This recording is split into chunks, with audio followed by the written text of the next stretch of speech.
What's going on, my fellow conservative friends? It's your boy Kevin. Welcome back to the 1776 report. Ron DeSantis just had the worst week in political campaign history. It was looking like he was on the fast track to be the GOP nominee for the 24 presidential election, and that all came to a fast, screeching halt this week. Our boy over at the Daily Wire, Ben Shapiro, had a bad week as well. Ron DeSantis, his boyfriend, just committed political suicide, and we're going to be breaking it down in today's video. Now, I do want to say I don't have any issues with DeSantis. As a governor, I think he's done a pretty good job in Florida, and I don't have any issues with Ben Shapiro. A couple big disagreements, differences in opinion. Number one, the Russia-Ukraine conflict. I don't think that we should be involved. He thinks we should be sending tons of weapons and ammunition into Ukraine, which ultimately will bring China and Russia together and make them only stronger, which I don't understand. And he thinks Ron DeSantis should be the GOP nomination in 24, which I also don't understand. That's what we're going to be talking about in today's video, is how Ron DeSantis killed his 24 presidential hopes this week. Everything was looking good for Ron DeSantis. The 2018 Florida governor election, he barely won by less than, I think it was 30,000 votes. He combats woke ideology, does a pretty good job in Florida. And fast forward to 2022, he wins re-election by a landslide. He even won Miami-Dade County, which hasn't been done in a long time by a Republican. It was looking like he was on the fast track to a presidential campaign and possibly becoming the next president of the United States. He was getting tons of mainstream media coverage. He was the GOP darling. He wasn't Donald Trump. Everybody seemed to be in love with DeSantis. Center-middle political pundits like Ben Shapiro argued that his pathway was bigger than Trump's. His pathway was that he was not Trump. He had some similar beliefs and political strategies as Trump, but he didn't come with the baggage. They would argue that he could beat Biden and Trump couldn't beat Biden. I think that's a flawed argument. We'll discuss that in further detail in a bit. But DeSantis' pathway to beating Trump, according to some insiders that I've been in communication with, were they were going to wait on Trump to be indicted. They were going to wait on Trump to be indicted, and they were going to come out and announce his GOP presidential campaign a couple weeks after Trump was indicted. They were going to say, hey, look at us. We agree with Trump's policies. Most of his policies we agree with, and we like those policies. However, we're not indicted. We don't have any baggage. So if you're the MAGA movement, come over here with us and you can enjoy the same policies. We will continue to combat woke ideology, but you don't have to worry about any criminal indictments. And that is where he made the mistake. See, DeSantis had a very thin line. He had to thread a needle in order to beat Donald Trump in a GOP primary. Here's the problem that DeSantis was facing. Number one, Donald Trump has a floor of about 30% of the GOP electorate, meaning Donald Trump could take a shit on live TV and he would still get 30% of the GOP votes during a primary. So DeSantis had to figure out a way to narrow down the field between him and Trump. He may get 20% of the never Trumpers that make up the GOP, but he had to find a way to pluck off some of the MAGA movement. And he has failed to do that. And he has really hurt his case. And I personally think he has ruined any presidential aspirations for 2024 and basically has handed Donald Trump the GOP nomination. You have heard pundits such as Ben Shapiro say that electability is the main thing that we should be focusing on. Electability. DeSantis can beat Trump. That is the most moronic idea that I've ever heard in my life. In 2016, if we had went into that election thinking, oh, Hillary Clinton's more electable, right? Hillary Clinton, she's more politically correct. She's more electable. Or we should have just went and voted for Jeb Bush. How do you think that would have turned out? Or Ted Cruz. I like Ted Cruz. I think he's a politically sound person, but I think Donald Trump did a much better job as president than Ted Cruz would have done. Now, Ben Shapiro said in 2016 that he would never vote for Donald Trump. You are a supporter of his, aren't you? No. You're not? No.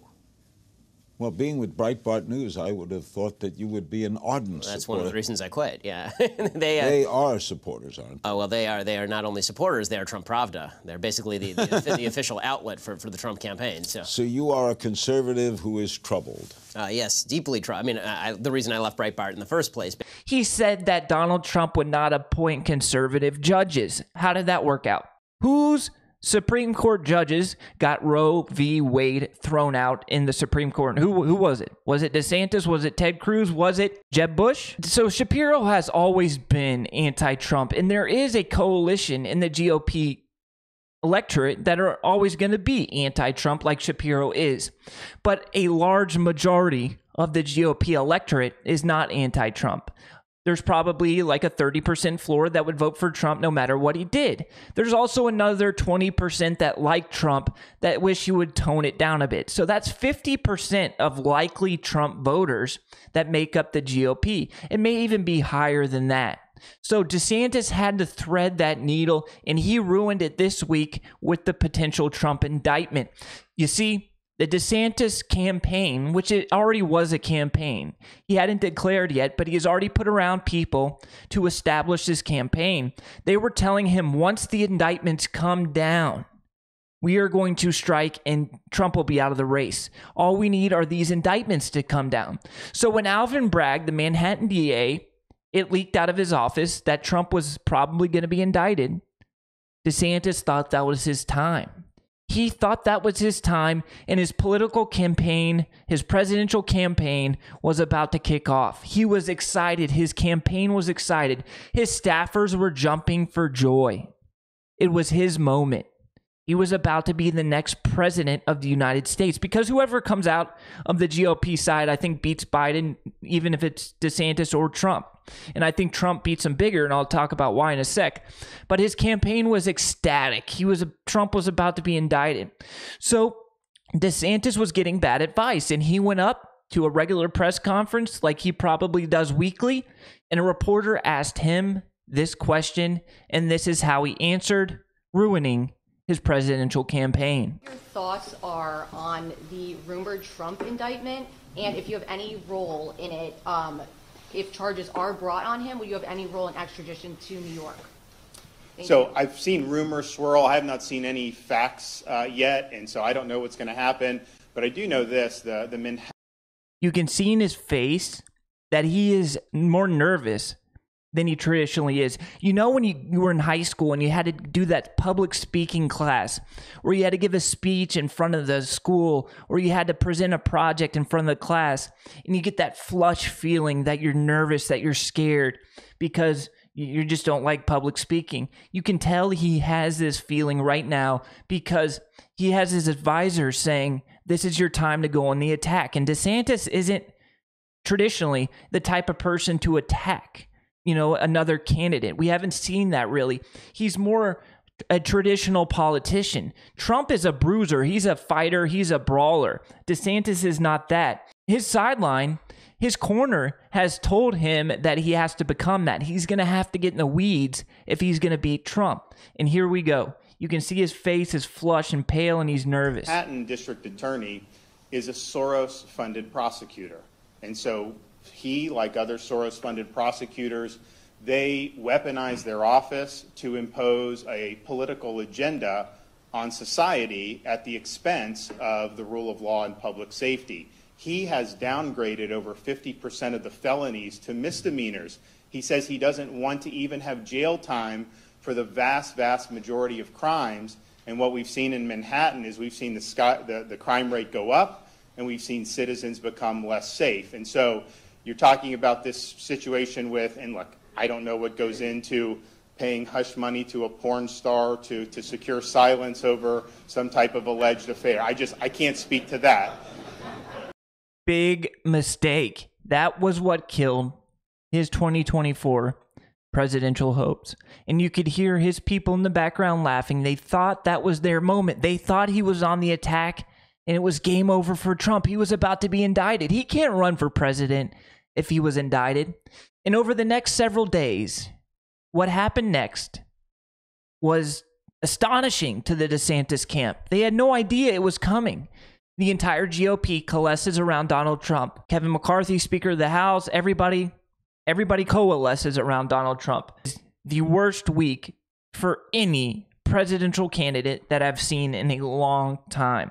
He went from, somewhat neck and neck. Trump was still the leading candidate in the polls to now Trump is over 60% in most GOP primary polls. DeSantis is now under 20%.